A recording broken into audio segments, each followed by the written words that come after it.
Hello बच्चों, hi Purvi. Welcome to our personal tutor channel. आज हम लोग कक्षा 9 का एक पाठ पढ़ रहे हैं। ये उस पाठ का पार्ट 2 है। पाठ का नाम है किस तरह आखिरकार में हिंदी में आया। तो चलो शुरू करते हैं बचा हुआ पाठ। वह बच्चन की शुरू की धूम का जमाना था। प्रबल झंझावत साथी देहरादून के उसी साल की यादगार है। किस जोर की आंधी आई थी। उफ, कितने बड़े बड़े पेड़ बिछे पड़े थे सड़कों पर। टीन की छतें उड़ गई थी और बच्चन उसी आंधी बारिश में एक गिरते हुए पेड़ के नीचे आ जाने से बाल बाल बचे हैं।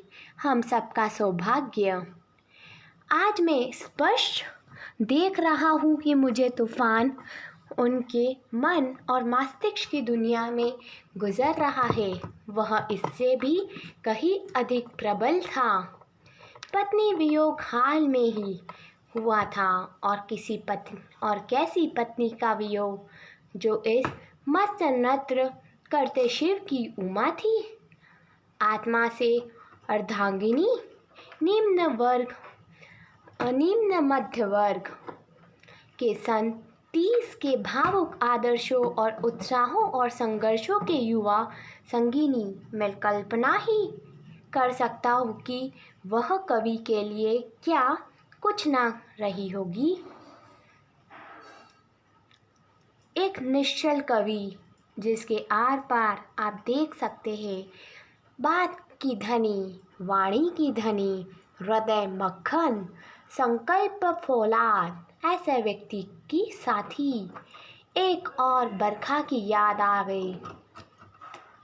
इस देहरादून की सी नहीं मगर भरी बरसात का झमाझम बरखा इलाहाबाद की गाड़ी तक पहुंचना था। रात का वक्त। मेजबान इस रात कर रहे थे। भाई, इस वक्त कूली न टांगा कैसे जाऊंगा। सुबह तक रुक जाओ। मगर नहीं, बच्चन ने बिस्तर कंधे पर रखा और स्टेशन की तरफ रवाना हो गए। जहां पहुंचना था वक्त पर पहुंचे। इलाहाबाद मुझे बच्चन की खींच कर ला सकते थे। कोई इस संभावना की कल्पना भी नहीं कर सकता था। मैं स्वयं नहीं और उस पर मैं बच्चन को तब जानता भी कितना था बराए नाम।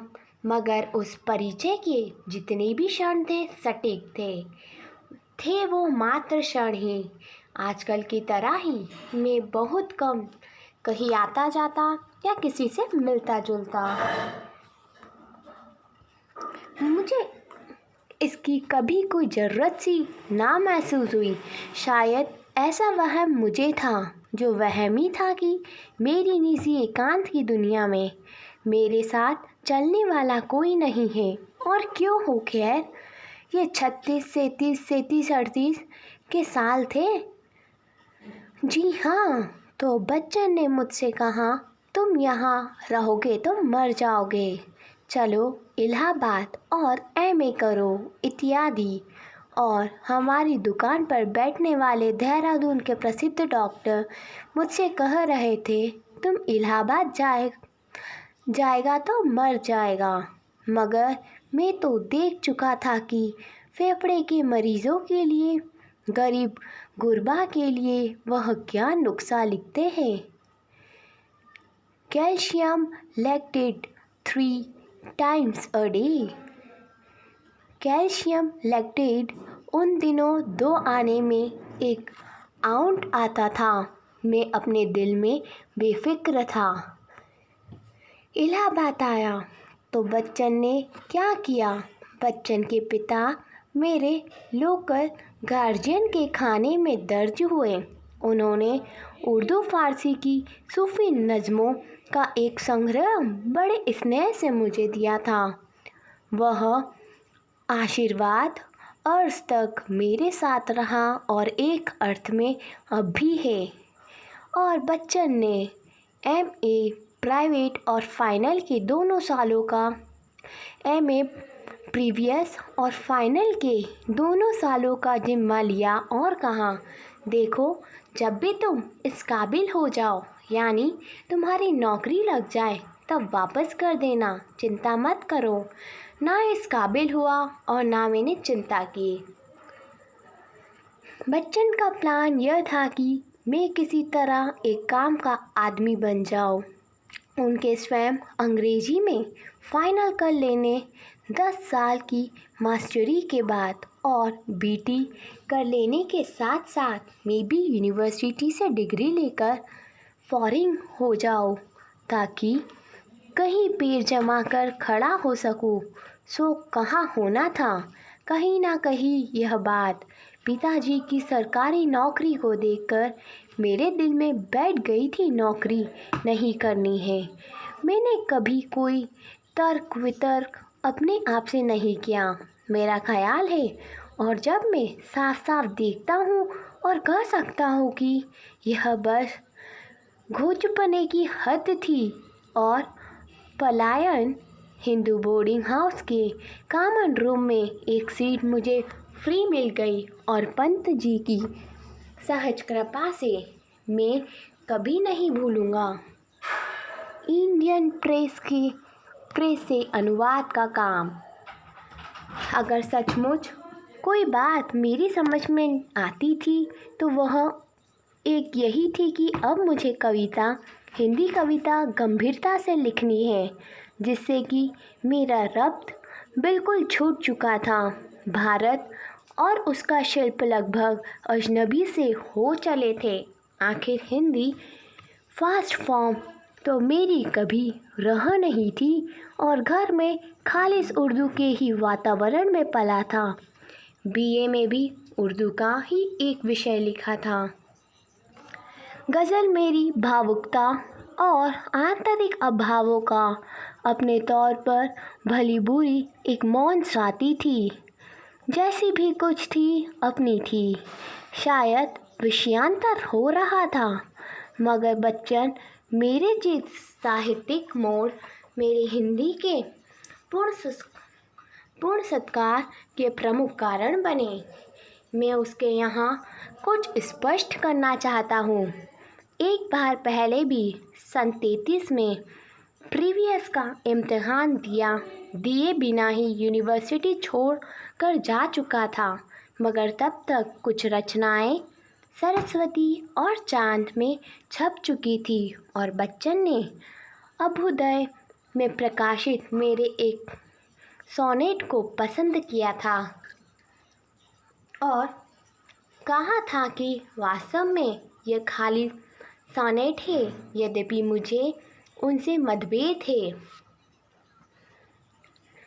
बहरहाल तो सन 37 में भाषा यानी हिंदी मुझसे छूट सी चुकी थी। अभिव्यक्ति का माध्यम मात्र और सदैव एकांतत अपने लिए या तो अंग्रेज़ी था, अफसोस, या उर्दू गज़ल।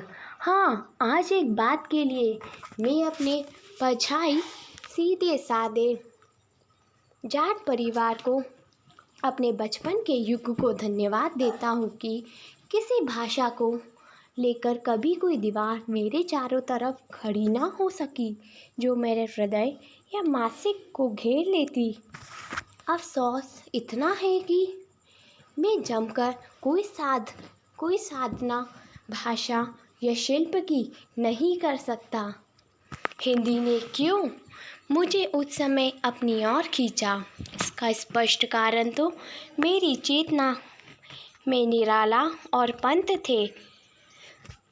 उनसे प्राप्त संस्कार और इलाहाबाद प्रवास और इलाहाबाद के हिंदी साहित्यिक वातावरण में मित्रों से मिलने वाला प्रोत्साहन और हिंदी आज भी अपनी ओर खींचती है।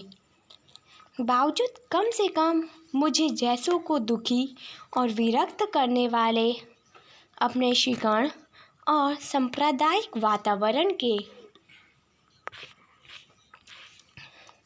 बच्चन इस वातावरण को आज मर्दावान झेल ही नहीं रहे हैं। अपनी कविता में उच्च स्वर से बार बार बता भी रहे हैं कि यह वातावरण किसी भी जाति के सांसारिक इतिहास में किसी हीन संकुचित मन स्थिति का घोषक होता है। मगर सन 37 में मेरा हाल यह था जैसे मैं फिर से तैरना सीख रहा हूँ। 3 सालों में बहुत कुछ भुला चुकने के बाद मेरी अंतचेतना की यही स्वर था कि बच्चन शायद मुझे इसलिए इलाहाबाद लाए हैं। वह मैदान में उतर चुके हैं, बस जरा आर्थिक रूप से निश्चिंत हो जाने की देर है।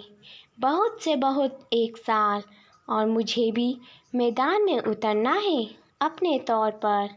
मुझे भी कमर कस लेनी है।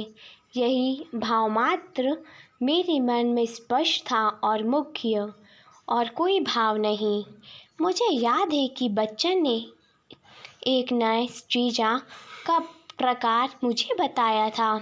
14 पंक्तियाँ, सानेट नहीं, और तुकों का प्रभावकारी विन्यास, बीच बीच की अनेक पंक्तियाँ अतुकांत। मुझे बहुत आकर्षक लगा था वह प्रकार। मैंने तबीयत पर जोर डालकर उस प्रकार में एक रचना की थी। बच्चन को नहीं मालूम किसी को भी नहीं, क्योंकि कभी छपी नहीं। बच्चन के लिए तो वह कविता का एक बंद था, मेरे लिए एक बंद पूरी कविता हो गई। मगर मैंने जो लिखा वह प्रस्तुत सानेट से अलग रूप ना ले सका। बच्चन ने तब तक उस अपने नवीन फॉर्म में कोई कविता ना रची। खैर, बच्चन के निशा निमंत्रण की कविताओं के रूप प्रकार ने भी मुझे आकृष्ट किया। मैंने कुछ कविताएं उस प्रकार में लिखने की कोशिश की, मगर मुझे बहुत मुश्किल जान पड़ा। 9 पंक्तियाँ, 3 स्ट्रैंजा। प्राय सभी कवि उस छंद में लिख रहे थे, मुझसे नहीं चला। अगरचे कुछ पंक्तियाँ इस अभ्यास में शायद बुरी नहीं उतरी।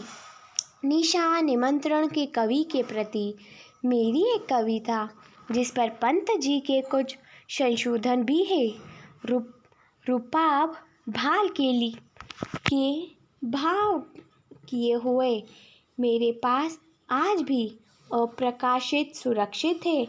उसका भी बच्चन को पता नहीं। मैं अपने कोर्स की ओर ध्यान नहीं दे रहा था, इससे बच्चन को क्षोभ था। अतः मेरे मन में भी एक स्थायी संकोच। खैर, 2 साल पूरे करके आखिर फाइनल का इम्तिहान मैंने फिर भी नहीं ही दिया। बच्चन के साथ एक कवि सम्मेलन में भी मैं उसी साल गया था, शायद गोरखपुर। मैंने देखा कि कविता में मेरा नया अभ्यास निरर्थक नहीं गया।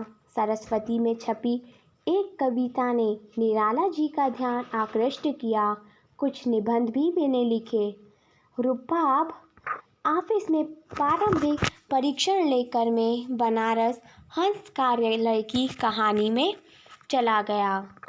निश्चय ही हिंदी के साहित्य प्रगण ने बचपन मुझे घसीट लाए थे।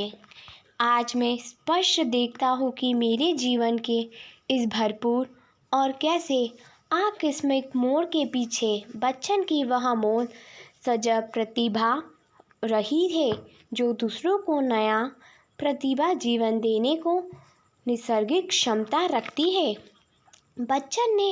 बच्चन से मैं हमेशा ही प्राय दूर रहता आया हूँ।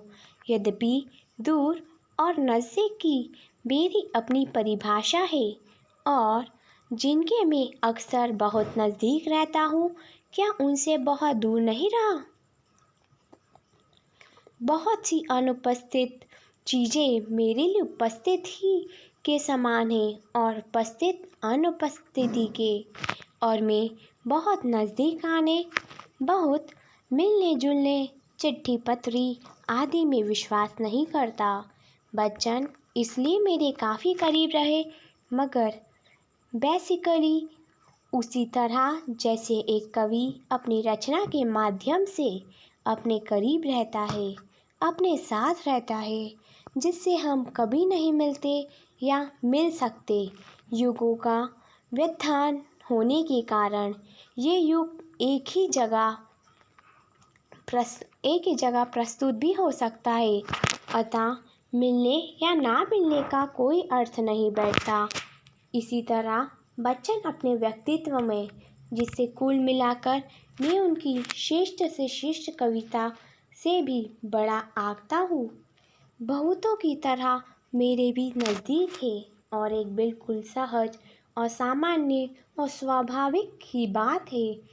इसका सहज, स्वाभाविक और सामान्य होना मुझे अच्छा लगता है, मुझे बहुत अच्छा लगता है, क्योंकि वह मुझे अपनी जगह पर मुक्त भी रखता है। मेरा अनुमान है कि और भी सैकड़ों व्यक्तियों को ऐसा ही अनुभव हुआ होगा। अनुमान ही क्यों, मुझको मालूम है कि हुआ है। मैं अपने इस अनुभव को विशिष्ट या विशेष नहीं मानता। वस्तुत ऐसा कुछ विशिष्ट या विशेष दुनिया में नहीं हुआ करता। बच्चन जैसे लोग भी दुनिया में हुआ करते हैं और हमेशा ही ऐसे होते हैं। असाधारण कहकर मैं उनकी मर्यादा कम नहीं करना चाहता, मगर यह साधारण और सहज प्राय दुष्प्राय भी है। बात अजब है मगर सच है। बच्चों, आई होप कि आपको ये पार्ट अच्छा लगा होगा। If you have any query related to this video, so please comment in comment box. Thank you. Have a nice day.